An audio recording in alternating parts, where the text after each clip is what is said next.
Ma lady, elle est immobile, figée dans le temps et l'espace. Je me lève péniblement, le regard bloqué sur la jeune fille. Ma lady? Un pas en avant, puis un autre. Le paysage s'est couvert de blanc, et le corps de Ladybug de gris. Un gris cendré et poussiéreux. Princesse? Réponds-moi. Le masque et la chair réduits à l'état d'une poudre aux couleurs effacées. Figé, le bras tendu en avant, comme dans un désir de me protéger jusqu'à la fin. Le silence est pesant, le ronronnement des voitures effacées, le brouhaha et les rires envolés. La seule chose qui parvient à mes oreilles est le vrombissement d'une chose indéterminée. Un simple regard vers mon père me signifie qu'une fois de plus, c'est à lui qu'il a pensé, recroquevillé sur lui-même. Un nouveau pas vers la coccinelle, la main tendue en avant, dans un désir d'effleurer une nouvelle fois sa peau. Un soupir m'échappe, et je me recule. Elle paraît si fragile ainsi, comme si la moindre caresse pouvait l'effacer en un instant. Alors je me rétracte, je ne veux pas qu'elle disparaisse. Je baisse les yeux. Ma tenue est trop claire. Elle aurait pu renvoyer de la lumière si la poussière n'était pas restée en suspens dans les airs, pour l'empêcher d'arriver. Simplement en observant le décor, je sais que j'ai détruit mon monde. Silhouette bloquée dans le temps, son bloqué dans l'espace, vie bloquée à jamais. Je suis à l'origine de tout ça. Un pas en avant, vers un inconnu, son enfant dans les bras, arrêté dans son mouvement. Je tends la main, je l'effleure. Son existence part en poussière. J'ai fait ça. Le vrombissement s'intensifie. Autour de moi, tout est désertique. Pourquoi ai-je fait cela déjà? Je prends mon bâton à la main. Il est blanc comme neige, alors qu'il devrait être gris, à l'image de toutes les vies que j'ai enlevées. Le vrombissement serait audible par n'importe qui à présent, mais aucun cri de panique ne résonne. Tout est effondré autour de moi. Je lève les yeux au ciel, mais ne parviens qu'à voir une épaisse brume. Peut-être qu'elle partira un jour. Le vrombissement devient insupportable. Et j'en comprends maintenant la source. Des trombes d'eau qui se déversent, mon pouvoir ayant détruit toute forme de contention de celle-ci. Je regarde la statue figée de mon aimé. Va-t-elle se briser sous la pression? Est-ce que mon pouvoir aura détruit jusqu'à la preuve de son existence? Ou alors ce monde acceptera de garder une trace de l'héroïne qu'elle a été? Le liquide est là. Il frappe les murs, emporte la poussière, défonce les ombres des vivants. Ma lady va être effacée. Je m'approche d'elle. Je ne veux pas qu'elle s'envole. Dans une tentative peut-être désespérée, je retiens l'eau comme je peux à l'aide de mon arme, pour limiter la pression qu'elle recevra, pour que son être soit figé à jamais, et qu'un jour on puisse la retrouver, la sacrer pour ses exploits, reconnaître qu'elle a existé. Cependant, après une longue résistance, mes forces s'amenuisent et je ne peux que me laisser emporter par le courant, espérant qu'elle restera là. Je flotte, pendant je ne sais quelle durée, entre les débris de bâtiments et les morceaux de personnes figées, ayant survécu à l'inondation. Ne serait-ce pas Nino et Alia que je vois assis là, partageant une glace? Probablement pas. Jamais je ne les reverrai. Et dire que tout avait si bien commencé. Marinette, la plus belle et adorable fille que je connaisse. Ma lady, la plus courageuse et déterminée, n'était qu'une seule et même personne. Une personne éperdument amoureuse de moi. Nous aurions pu vivre heureux si Gabriel Agreste ne s'en était pas mêlé.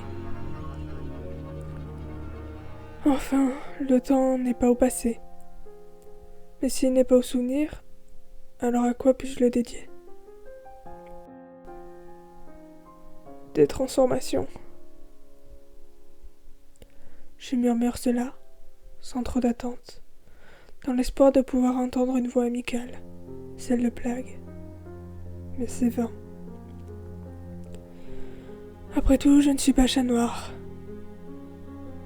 C'est étrange que je garde toute ma lucidité alors qu'un papillon violet est censé me contrôler.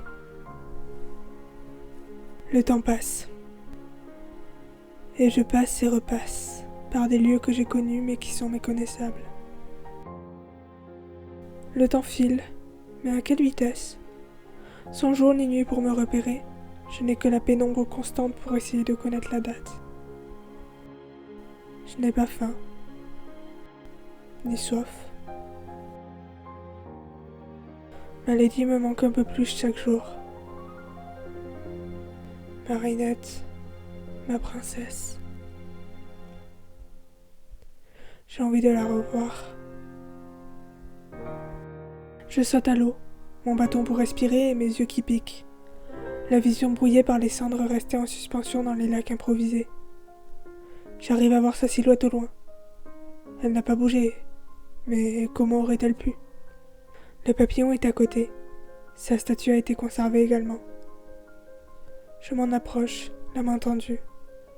J'ai envie de la détruire, mais il reste mon père. Alors je me rétracte. J'observe ma bien-aimée, privée de toutes ses couleurs. Puis je remonte, je remonte, je remonte, je remonte. Plus loin, plus haut. Loin de ce passé que je veux oublier. Assis au bord du vide, le regard perdu à l'horizon, je vois un rayon de soleil. Un rayon de soleil? Ah, ça faisait longtemps. Mais il n'est pas celui que je cherche. Le mien s'est éteint il y a bien longtemps. Bien trop longtemps.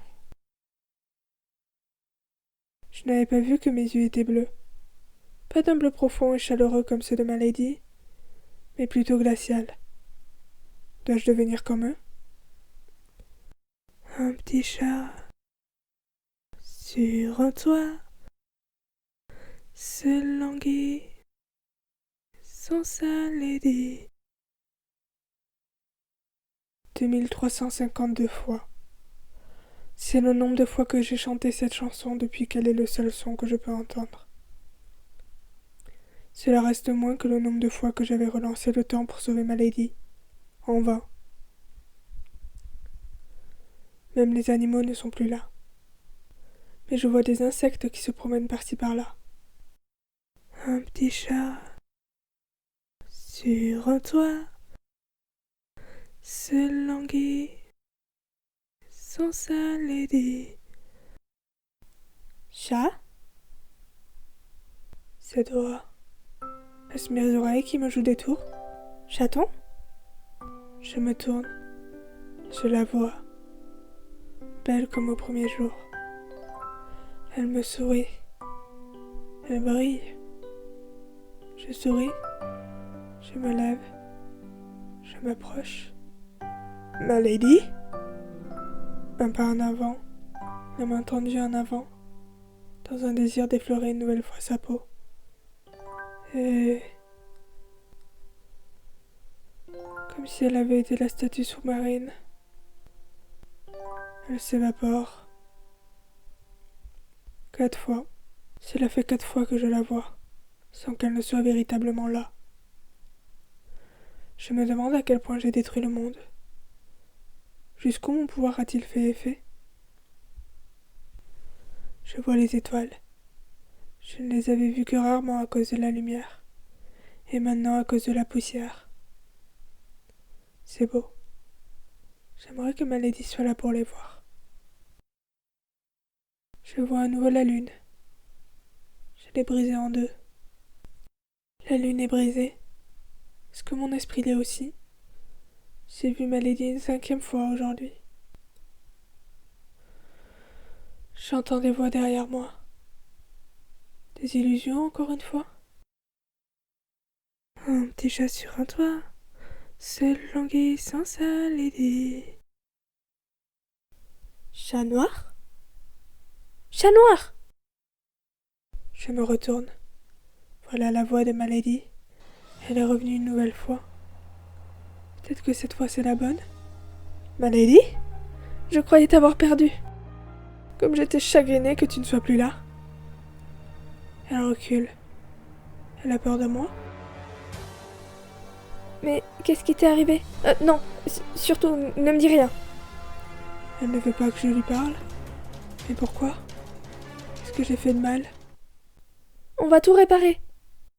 Elle est là pour m'aider? Bien sûr qu'on va tout réparer, maintenant que tu es revenu. Je me rapproche encore plus d'elle et lui tourne autour. Pourquoi semble-t-elle déstabilisée? Elle a peur de moi? Elle ne veut pas de moi? Pourquoi cette voix me chuchote de... Elle me murmure de prendre ses boucles d'oreilles. Sur le doigt? Probablement. Si la petite voix me le dit... Peut-être que je pourrais tout réparer avec un vœu après tout. Et que tu vas...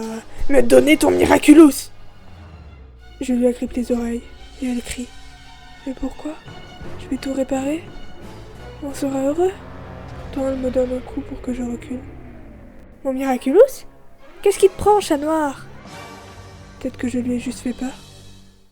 Après tout, c'est pour notre bonheur. Je suis désolée.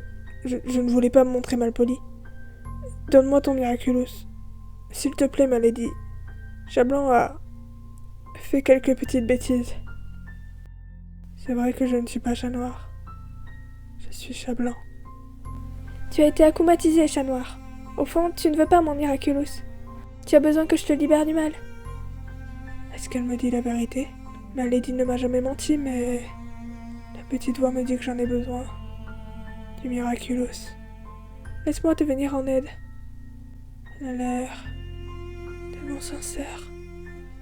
Tellement réelle. Est-elle réelle d'ailleurs? Je sens une larme couler sur ma joue, puis son doigt passer au même endroit pour l'effacer. Est-ce que si elle me libère du mal, elle sera avec moi? Parce que si c'est le cas... Sauve-moi. Oh, mon pauvre chaton. Dis-moi, tu te souviens où est allé l'Akuma? L'Akuma? Où est-il allé? Je ne sais plus. Je ne sais pas. Cela fait si longtemps. D'ailleurs, pourquoi a-t-elle pris si longtemps à revenir? Pourquoi n'est-elle pas revenue avant, quand j'avais besoin d'elle? La petite voix me murmure que c'est sa faute. La petite voix prend le contrôle. Je m'efface. J'entends la petite voix dire avec mon corps. Là, sur mon cœur. Mais tu l'as déjà brisé. Puis, plus rien. Je n'arrive plus à penser. Je m'efface. Je suis loin de tout. De ce monde. Des douleurs.